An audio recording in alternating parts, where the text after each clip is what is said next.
के प्रांगण में एंट्री करते ही बहुत एनर्जी थी। वो एनर्जी किसकी थी सोच सकते हैं आप लोगों इस एनएसएस कैंप की एनर्जी। थोड़ा अंदर आए, स्वागत, आप लोगों ने एनर्जी दी। फिर और अंदर आए, तालियों की गड़गड़ाहट, वो शानदार स्वागत, दिल बाग पर दीवार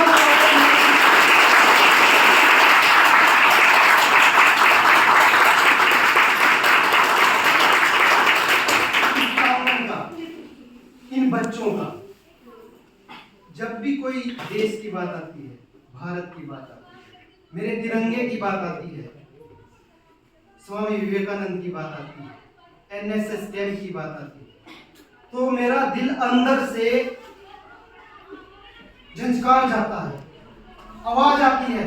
मेरे साथ बोलो सभी, भारत माता की जय, भारत माता की जय, वंदे मातरम, वंदे मातरम, वंदे मातरम, वंदे मातरम।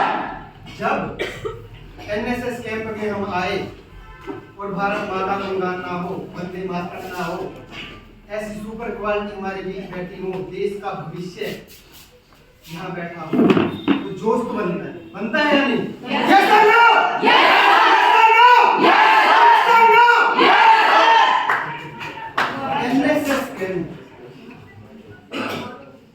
एनएसएस कैंप कोई छोटी चीज नहीं। जब से ये चला रहा है, हमारे अंदर इतनी अच्छी भावना, इतनी अच्छी करुणा, इतना अच्छा जज्बा पैदा करता है कि बड़े होकर हम लोगों को ही तो देश चलाना है। नरेंद्र मोदी, इतनी बड़ी बड़ी हस्तियां कहां से आई? हम हिंदुस्तानियों में से, हम बच्चों में से, हम युवा शक्ति में से। यस और नो? यस और नो? यस। ये जज्बा जब अपने अंदर आ जाएगा, जब हर एक भारतीय के अंदर आ जाएगा, तो दुनिया की कोई भी ताकत हमें आगे बढ़ने से नहीं रोकेगी। मैं बहुत ही थैंकफुल हूँ राजेंद्र भट्ट जी का, पंकज शर्मा जी का, पूरे स्टाफ का, भाई नरेंद्र का, मैं आप सभी बच्चों का कि इतने पावन दिन, युवा दिवस के दिन, स्वामी विवेकानंद जी जो हमारी भारत की शान है, उस दिन मुझे आप लोगों से रूबरू होने का अवसर मिला। स्वामी विवेकानंद जी दो तिथियां अपने जहन में अंदर तक बिठा लो। 2 तारीखें, आज का ही दिन 12 जनवरी 1863, 12 जनवरी 1863, 12 जनवरी 1863।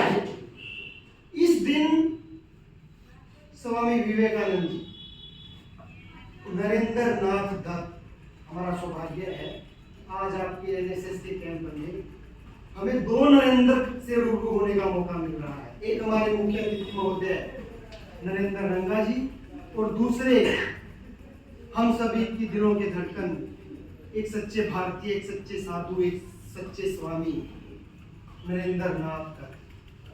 तो मैंने तिथि बताई फर्स्ट, ये तिथि भूलने लायक नहीं है। यदि हम सच्चे हिंदुस्तानी हैं और हम जज्बा है, हमें आगे बढ़ना है, हमें कुछ करना है, तो पहली तिथि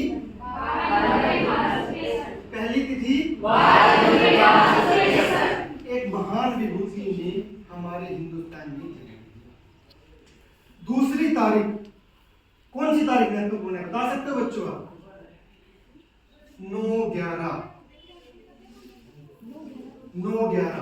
11 सितंबर, 11 सितंबर तिथि, जिसको आज विश्व जानता है एक डर के रूप में। न्यूयॉर्क में वर्ल्ड ट्रेड सेंटर बिल्डिंग, हवाई जहाज फुर्ती से आया, चारों तरफ तबाही, ब्लास्ट, पूरा विश्व सहम गया। अमेरिका, इतनी इंटेलिजेंस, इतना सब कुछ होते हुए भी, जब लोगों के दिमाग में आया, इतनी इंटेलिजेंस होते हुए भी जब ये वर्ल्ड ट्रेड सेंटर भी सेफ नहीं है, तो क्या सेफ है? वो एक काला दिवस। लेकिन हम भारतीयों को बड़े गर्व के साथ, बड़े ही गर्व के साथ ठोक बजाकर ये तिथि याद रखनी है, नेगेटिव नहीं पॉजिटिव के रूप में। हमारे स्वामी श्री विवेकानंद जी 11 सितंबर 1893, 129 साल पहले वो शानदार भाषण, वो शानदार गजब का वक्तव्य, वो शानदार धर्म अनुपदेश उन्होंने शिकागो में विश्व धर्म सम्मेलन में इतना गजब के जो भाषण दिया, उसको आज भी 129 साल बीतने के बाद पूरा वर्ल्ड बड़े शानदार तरीके से याद करता है। तो हमें गर्व होना चाहिए या नहीं होना चाहिए? हम ऐसे स्वामी विवेकानंद जी के बारे में आज बात कर रहे हैं। स्वामी जी का जीवन ज्यादा लंबा नहीं, मात्र 39 साल की उनकी लाइफ। मेरे को सबसे लास्ट में बोलने का मौका मिला। मैं यहाँ बैठा बैठा सोच रहा था, व्हाट्सएप पता नहीं मेरे को मौका दे, पता नहीं यार, सबने बोल दिया यार विवेकानंद जी के बारे में, यार पता नहीं मैं कब बोल पाऊंगा यार, सारा मेरा बोल दिया तो मैं क्या बोल पाऊंगा। परंतु नहीं, विवेकानंद जी के बारे में जितना बोल सके, जितना कह सके उतना कम है। चलते हैं 29 साल की फ्लैशबैक। क्या था उनका जीवन, क्या था उनका बचपन, क्या थी उनकी जवानी। सबसे पहले मैं बात करता हूं बचपन की। स्वामी विवेकानंद जी बचपन से ही बहुत ही कर्मठ थे, बच्चों की तरह शरारती भी थे। वो ये नहीं कि शरारतें नहीं करते थे, शरारतें होनी चाहिए, हेल्थी शरारतें, ये नहीं कि उससे किसी का नुकसान हो जाए। उनके घर के सामने एक चंपा का पेड़ होता था, उनके दोस्त आते और उस पे यूं अटकेलियां कर करके उस पे, चंपा का पेड़ जो होता है उसकी डालियां टहनियां बड़ी कमजोर होती है, तो उनके फादर साहब को, उनके पिताजी को डर लगता था भी कभी ये गिरेंगे, चोट खा जाएंगे, कुछ हो जाएगा। तो एक दिन उन्होंने प्लान बनाया, सभी बच्चों को बुलाया और कहा, बच्चों इस पेड़ पे झूला मत करो, इस पे भूत रहता है, बहुत बड़ा भूत, और जो भी इसकी डाली को हिलाता है, तोड़ता है, उसकी गर्दन पकड़ दे और गर्दन मोड़ दे। उनके सभी दोस्त वहां से भाग गए, चले गए। लेकिन अगले दिन फिर विवेकानंद जी उसी डाली पर कंसंट्रेशन, अभी आऊंगा, कुछ भी चलता रहे, ढोल बजते रहे, तबेले बजते रहे, आग लगती रहे, कहीं कुछ नहीं, सिर्फ कंसंट्रेशन, माइंड का कंसंट्रेशन मेरे वर्डों पे, मेरे शब्दों पे। यदि आज आपने मेरे वर्डों पे ध्यान दे दिया, जिंदगी में आप लोगों को आगे बढ़ने से कोई नहीं हो सकता। ये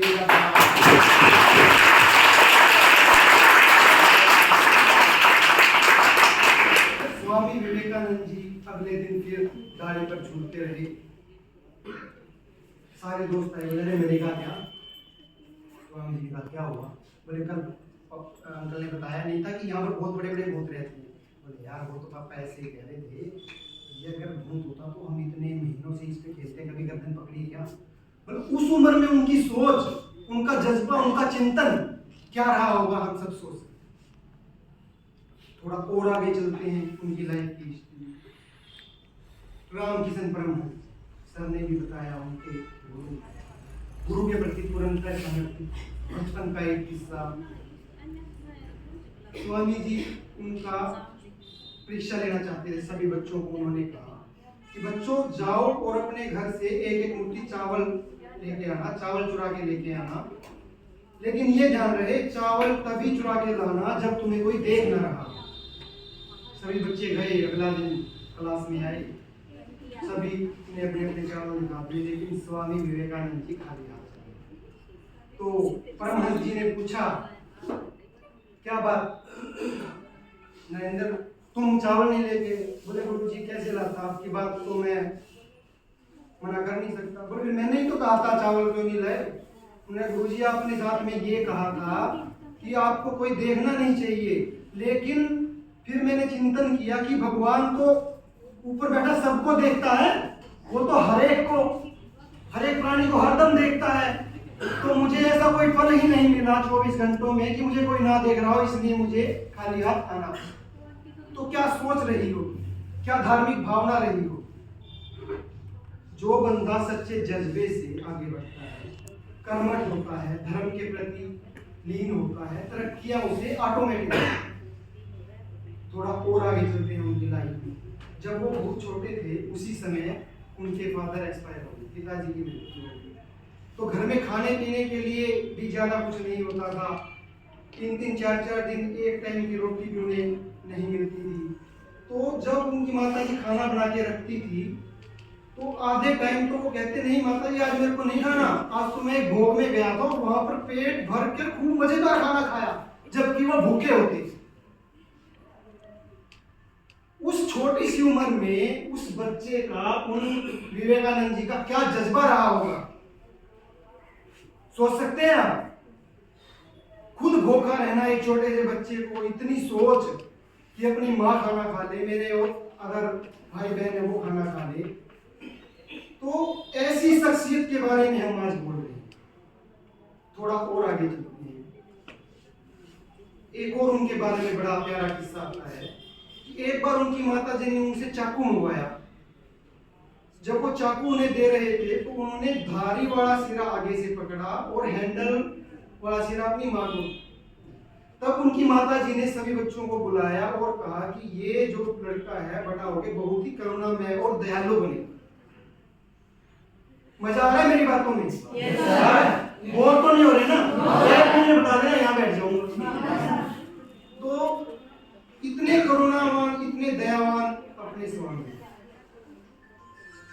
लाइफ धीरे धीरे निकली, थोड़ा और आगे बढ़ते हैं, बड़े हुए। स्टडी के लिए वो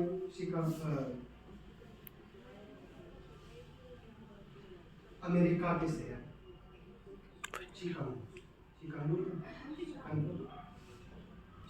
अमेरिका के शहर में आए। वहां पर जब वो आए, वहां के एग्जाम्पल पढ़ाई में बीच में मैं आपको और बताना चाहूंगा। उनके बचपन की कहानी फोकस, जिसके लिए मैं आप लोगों को बताना चाहूंगा। फोकस, अपने टारगेट पे फोकस्ड हो जाओ। जिंदगी की कोई भी, आप चाहते हैं ना टाटा बनना, बिरला बनना, अंबानी बनना, आपको कोई भी ताकत आपको रोक नहीं सकती। फोकस्ड होना पड़ता है। स्वामी जी के 2 किस्से। एक बार वो पढ़ाई कर रहे थे, बचपन की बात है, पढ़ाई कर रहे थे, उनके सामने से ढोल नगाड़ों के साथ एक बारात चली गई आगे। वो पढ़ाई में तल्लीन, बिल्कुल मगन, शांति से पढ़ रहे। थोड़ी देर में कोई व्यक्ति आया, उन्होंने स्वामी जी से पूछा कि बेटा आपने कोई यहाँ से बारात जाती देखी है? तो उन्होंने गर्दन हिला दी, सर पता नहीं, मैंने तो फोकस्ड थे, इतने फोकस्ड अपनी स्टडी के प्रति, अपने डेडिकेशन के प्रति।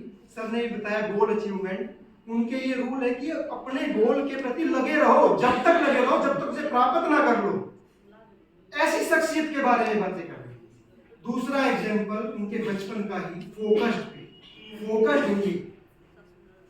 IAS बनना है आपको, बड़े बड़े अधिकारी बनना है आपको, SP बनना है, लेफ्टिनेंट बनना है, कर्नल बनना है, फोकस्ड। एक बार स्वामी जी को पढ़ते पढ़ते बेंच पे बेहोश पाया गया। पड़ोस पड़ोस के सभी लोग आए, उन्होंने पानी वानी डाल के उनको उठाया। उनको उठाने के बाद पूछा भाई क्या हो गया आपको? घर में गरीबी थी, ज्यादा कुछ खा पी भी नहीं पाते थे। तो जब उठाया गया बोला कुछ नहीं हुआ, मैं तो पढ़ रहा था। पढ़ रहे थे? तो ऐसे कैसे? बोला मैं तो पढ़ रहा था। कब से पढ़ रहे थे?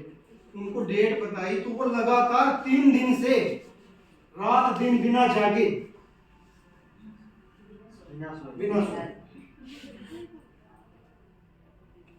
बिना सोए रात दिन 3 दिन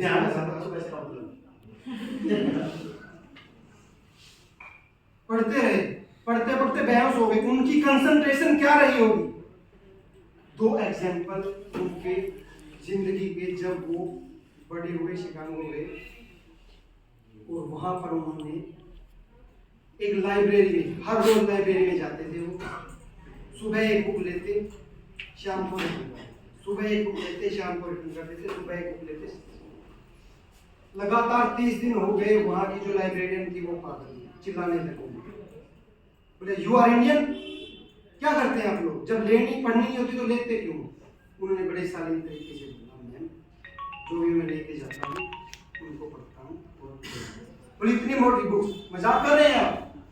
बोले नहीं मैम की हकीकत। तो उन लाइब्रेरियन ने उनका टेस्ट लिया, 30 दिन की बुक्स मंगवा ली, टेस्ट लिया, उनसे पूछा ग्राफ नंबर, उन्होंने रिप्लाई दिया इस पेज पर इतने नंबर पहले से आपने ये क्वेश्चन किया और इसका ये आंसर है।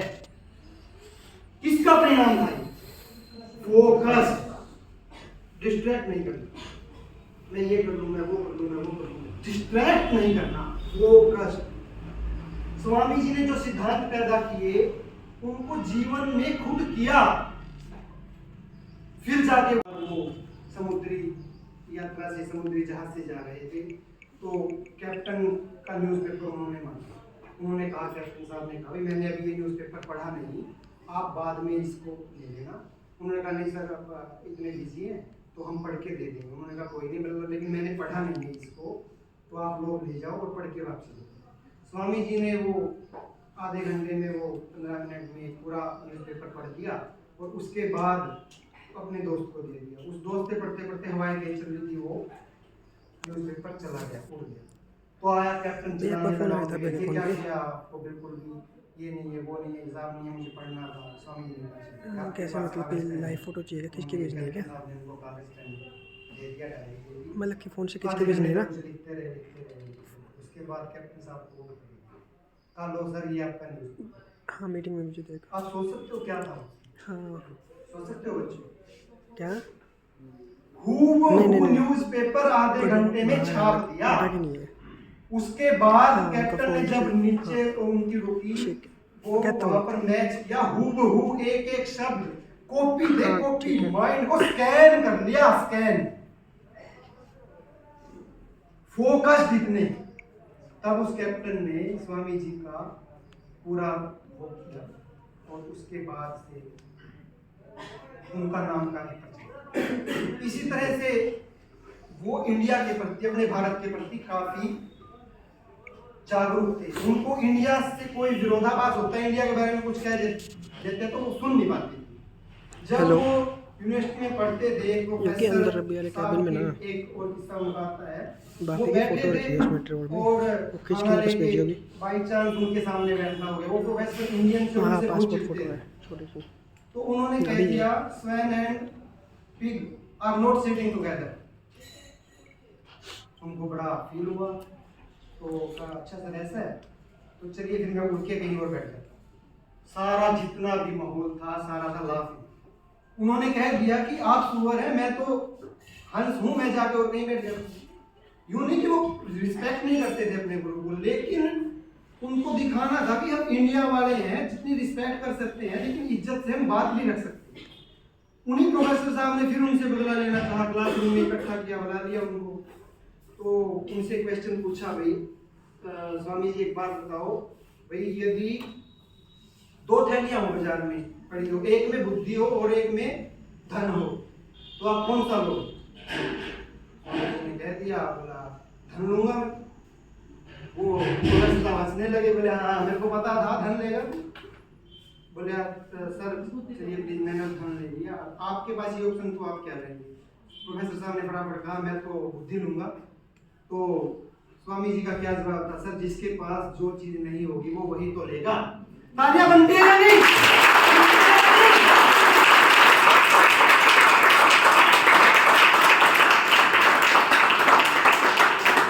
इतने से भी वो प्रोफेसर साहब का गुस्सा शांत नहीं हुआ, वो इंडियन के प्रति लेवल नहीं। उन्होंने नेक्स्ट डे आए एक पेपर वर्क दे दिया सभी स्टूडेंटों को। स्वामी जी पढ़े लिखे थे, अच्छे लिखते थे, खूब उन्होंने अच्छा सा पर्चा तैयार किया, आंसर शीट तैयार की और दे दी। सर गए वहां पे कुछ पढ़ाने उन्होंने और लास्ट में लिख दिया इडियट। इडियट लिख दिया तो स्वामी जी फिर गए। बोले सर मैं एक बात कहना चाहता हूँ। बोले हाँ बोलो। बोले सर आपने ना यहाँ सिग्नेचर तो कर दिए लास्ट में, पर नंबर देना भूल गए। सर का चक्कर घूम गया। उस दिन के बाद से उन्होंने स्वामी जी से और इंडियन से पंगा लेना छोड़ दिया। ऐसे थे हमारे स्वामी जी। मजाकिया भी थे, डेडिकेटेड भी थे, औरतों के प्रति सम्मान करते थे। औरतों के प्रति क्या करते थे? दिल से इज्जत करते थे। एक तो एग्जाम्पल सर ने बताया, बहुत अच्छे टीचर थे। यूनिवर्सिटी की बात है, 3-4 लड़कों से वो डिस्कस कर रहे थे। एक लड़की काफ़ी टाइम से देख रही थी और पहले तो स्वामी जी ने इग्नोर किया। जब उनसे बातचीत होगी तो उनके पास गए, नमस्ते किया और वही क्वेश्चन, बोले सर मुझे ना आपसे शादी करनी है, मुझे आप जैसा बेटा चाहिए। तो स्वामी जी ने कहा कि मेरे से शादी करके मेरे जैसा बेटा मिले ये तो मैं नहीं कह सकता, लेकिन यदि आपको बेटा चाहिए तो मैं ही आपका बेटा बन जाता हूँ। तो सर वो जो हाँ वो एक लेक्चर दे रहे थे, बताता हूँ। सबसे बड़ी शिष्या होगा, ठीक है भाई। मतलब वो जो एक और नारी के सम्मान की बात है। एक बार बहुत बड़े राजा मारवाड़ी थे, वहाँ पर जैसे वो लगा हुआ था, उनकी महफिल लगती है, उनमें नृत्य करती है। तो स्वामी जी उस सभा से उठ के बाहर आ गए। उन्होंने पूछा, महाराज जी ने पूछा क्या बात है? बोले मेरा कल्चर, मेरा दिल, मेरे धर्म इस चीज को अलाउ नहीं करता कि मैं लेडीज का नृत्य देखूं। हाँ जी डॉक्टर। इतना सम्मान था उनका। हेलो, हाँ जी डॉक्टर। जान पाए गोस्वामी जी के बारे में? आपका फोन आया था मेरे फोन पे, शार्प माइंडेड थी, इतनी तेज बुद्धि थी। एक बार ट्रेन में जा रहे थे, उनसे बात करनी थी, वो भी बिजी अमेरिका की बात है, ट्रेन में जा रहे, 4-5 लड़कियां आई इकट्ठी होके। लेक्चर में नहीं वो आए हुए हैं, कुछ कैंप पे है, लेक्चर दे रहे हैं, फोन में वीडियो चल रही थी तो मैंने काट दी। उनसे वो चिल्लाने लगी, हाँ, भैया आप तो ये घड़ी मुझे दे दो, और यदि आपने भाई कुछ भी कहा तो हम चिल्लाएंगे भी, हमें छेड़ रहा है, हमारे साथ ये कर रहा है, वो कर रहा है, और आपको पुलिस में डालेंगे। स्वामी जी ने नहीं सुना, फिर उन्होंने रिपीट किया ये बात, फिर तीसरी बार रिपीट किया, फिर चौथी बार रिपीट किया। जब वो थोड़ी और नजदीक आके बोलने लगी, स्वामी जी ने कहा इशारा किया, भाई अच्छा सुन नहीं सकते, ये लिख पढ़ सकते हैं। उन्होंने लड़कियों ने लिख के दे दिया, आप हमें घड़ी दे दो, अगर ये घड़ी नहीं गई तो हम चिल्लाएंगे, ये कर देंगे, वो कर देंगे, मैं पुलिस में पकड़ा दूंगा। स्वामी जी ने पर्ची ली, जेब में डाले, बोले आप बुला लो पुलिस को, मैं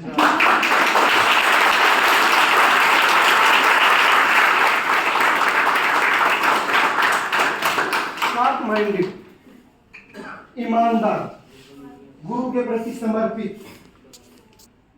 यदि सिर्फ स्वामी जी को पढ़ लिया ना, आप लोगों को कामयाब होने से दुनिया की कोई भी ताकत नहीं करती। आप ये मत समझना कि हम गांव से हैं, हम गुलाना से हैं, हम जनता स्कूल से पढ़े हुए हैं। हम बीट कर सकते हैं हायर को, लेकिन dedication, focus, sharp minded. Swami ji ने बातें नहीं करी, बातें मैं भी यहाँ बड़े बड़े भाषण जा रहा हूँ, बड़े बड़े नेता भाषण जा रहा हूँ, करके दिखाया। ऐसे थे हमारे स्वामी।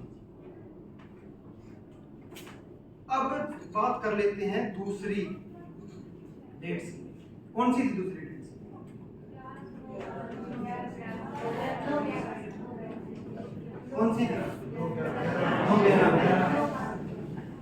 11/9/1893। अपने 129 साल पहले भारत का शानदार इतिहास, बड़े बड़े देशों से, सभी देशों से बड़े बड़े धर्मगुरु, बड़े बड़े ग्रंथी, बड़े बड़े धर्म को जानने वाले उस सम्मेलन में इकट्ठे। सब टाई बैल्ट सूटेड बूटेड आराम से बैठे सीटिंग में। स्वामी जी वही अपनी वेशभूषा में, जैसे वो है स्वामी जी की तो एक ही वेशभूषा दिमाग में आती है, वेशभूषा आते ही मतलब दिल खुश हो जाता है। तो स्वामी जी बैठे पीछे, तो सभी धर्मानुयायी ने अपने अपने धर्म के बारे में, अपने अपने वंश के बारे में बताया। मेरा धर्म सबसे बढ़िया है, मेरा सिद्धांत सबसे बढ़िया है, मेरा वंश सबसे बढ़िया है। स्वामी जी ध्यान से सुनते थे, कोई तो नहीं। सब धर्मों ने सोचा इंडिया तो क्या है, सवेरों का देश है, तीसरी दुनिया उनकी, तो क्या वहाँ बाबे को एक बाबा आके बैठ गया, एक सन्यासी आके बैठ गया, क्या बोलेगा ये? तो उनको बोलने का टाइम नहीं दिया। बोला लास्ट में 2 मिनट दे देंगे, जैसे मेरे को मिला।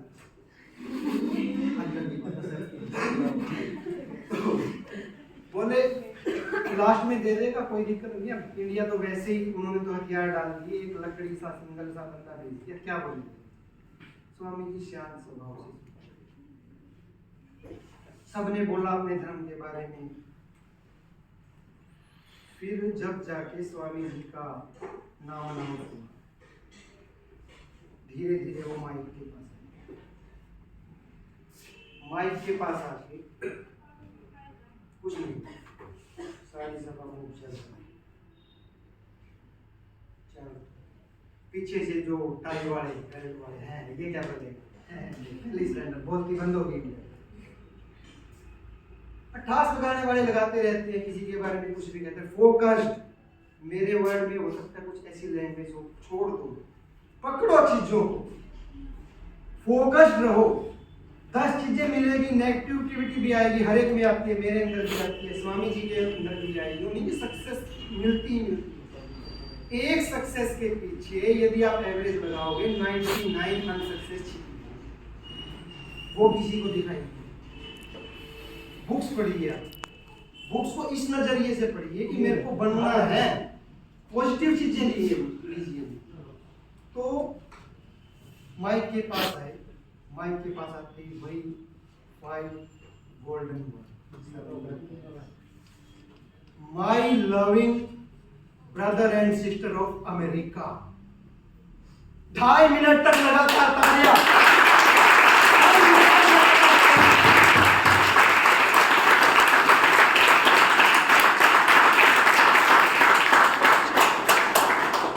अभी तो कुछ बोला ही नहीं था, ये तो भारतीय सभ्यता है। लेकिन उन लोगों के लिए बहुत बड़ी वाक्य था, बहुत बड़ा वाक्य था।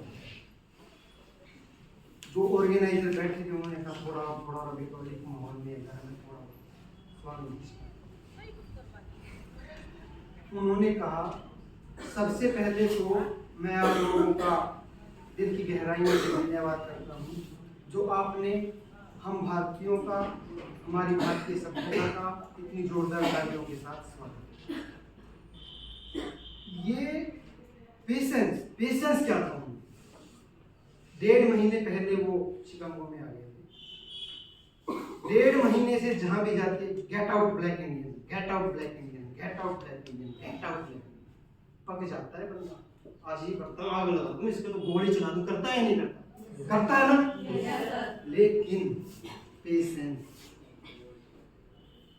अपनी बात को इस ढंग से कहो कि सामने वाला खुद आके हाथ जोड़े।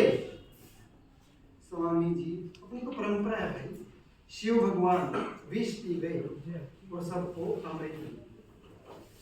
स्वामी जी 1.5 महीने तक विष की घूंट पीते रहे, लेकिन अंदर नहीं आने दिया विष का एक भी। आता तो लैंग्वेज चेंज हो जाती। कोई भाई बहन कह सकता है क्या जिससे दुश्मनी हो, तो मार दूंगा इसको, तो निकलता है। लेकिन हमें बनना है। बोलते जब उन्होंने बोलना स्टार्ट किया, धारा प्रवाह बोलते 1.5 घंटे लगातार बोले। क्या बोले? वसुधैव कुटुंबकम, ये मेरा भाई है, ये मेरा भाई नहीं है, ये मेरा बंधु है, ये मेरा बंधु नहीं है। ऐसे विचार छोटे हृदय के लोग रखते हैं। हमारी भारतीय संस्कृति का, हमारे सनातन धर्म का, हमारे हिंदू धर्म का तो ये नियम है कि हम पूरी पृथ्वी को एक कुटुंब मानते हैं। आप सब भी हमारे भाई हो, दूसरे देश के वासी भी हमारे भाई है, पूरी पृथ्वी हमारी भाई बहन है। काले गोरे का भेद नहीं, हर दिल से हमारा नाता है। कुछ और न आता हो हमको, पर प्यार निभाना आता है। जीते हो किसी ने देश तो क्या, हमने तो दिलों को जीता है। जहाँ राम अभी तक है नर में, नारी में अभी तक सीता है। इतनी ममता जहाँ नदियों को माता कह के बुलाते हैं। इतना आदर जहाँ इंसान तो क्या पत्थर भी पूजे जाते हैं। इस धरती पे मैंने जन्म लिया, इस धरती पे मैंने जन्म लिया, इस बात पे मैं इतराता हूँ। भारत का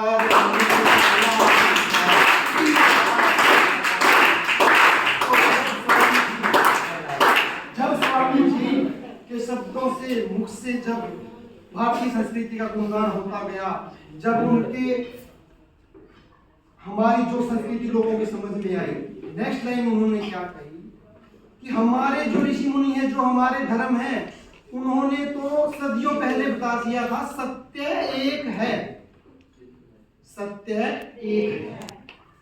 इसको सभी ज्ञानी, सभी अनुयायी, सभी व्याख्यानी अपनी अपनी शब्दों से व्याख्या करते हैं। सबकी व्याख्या सही है, किसी भी धर्म की व्याख्या गलत नहीं है, लेकिन एट लास्ट जाना सत्य के ऊपर ही है।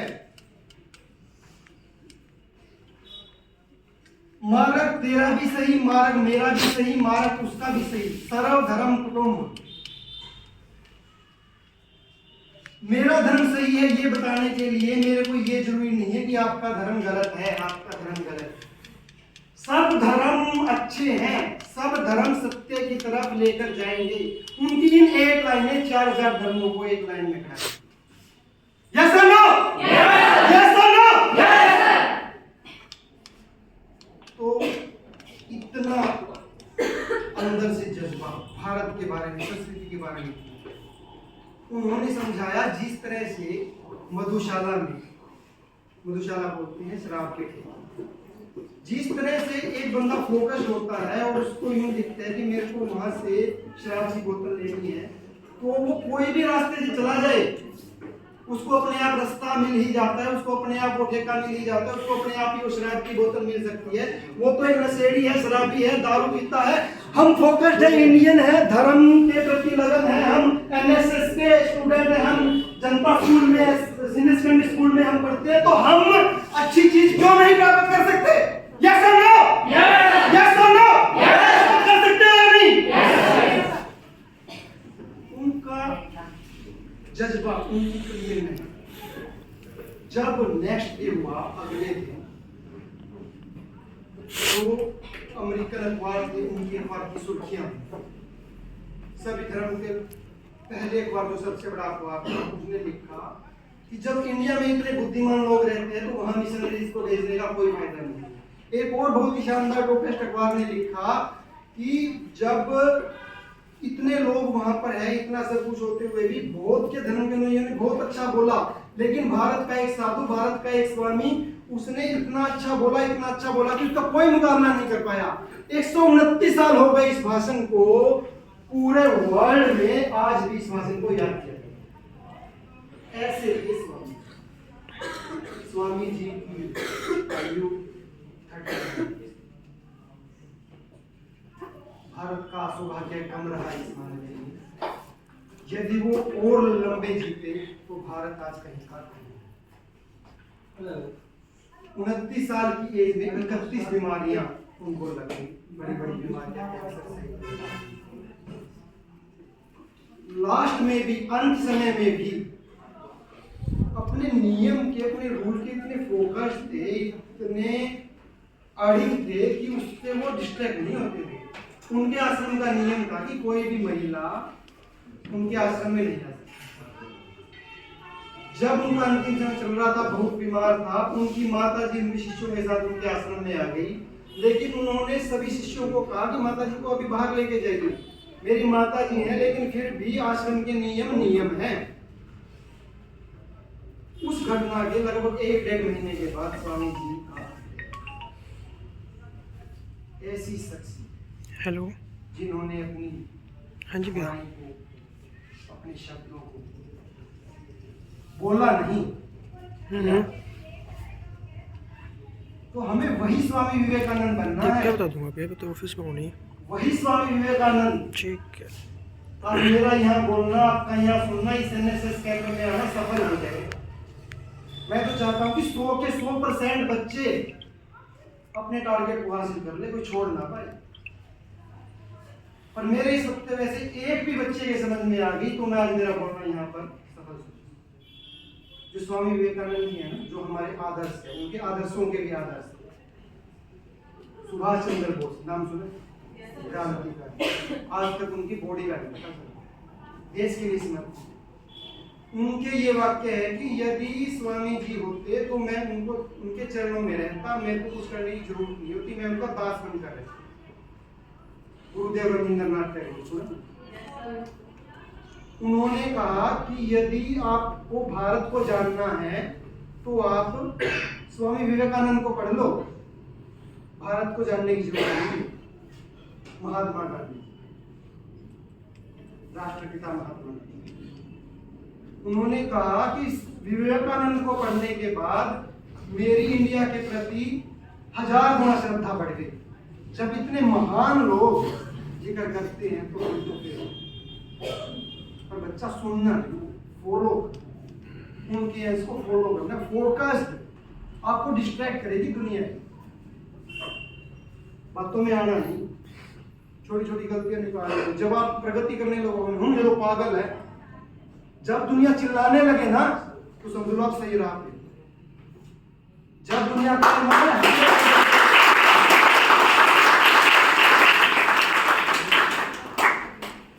फोकस्ड, अंत में आप सभी लोगों के लिए कहना चाहूंगा, आप सभी लोगों के लिए, हम भारतीयों के लिए, चमक ये सूरज की नहीं, मेरे किरदार, मेरे लिए नहीं बोल रहा, स्वामी जी के लिए, आप लोगों के, क्योंकि आप देश का भविष्य, आपके अंदर वो जज्बा आना चाहिए। चमक ये सूरज की नहीं, मेरे किरदार की है। चमक ये सूरज की नहीं, मेरे किरदार की है। खबर ये आसमां के अखबार की है। मैं चलूं, मेरे संग चले कारवां, मैं चलूं, मेरे संग चले कारवां। ये बात गुरूर की नहीं, मेरे विश्वास की है। ये बात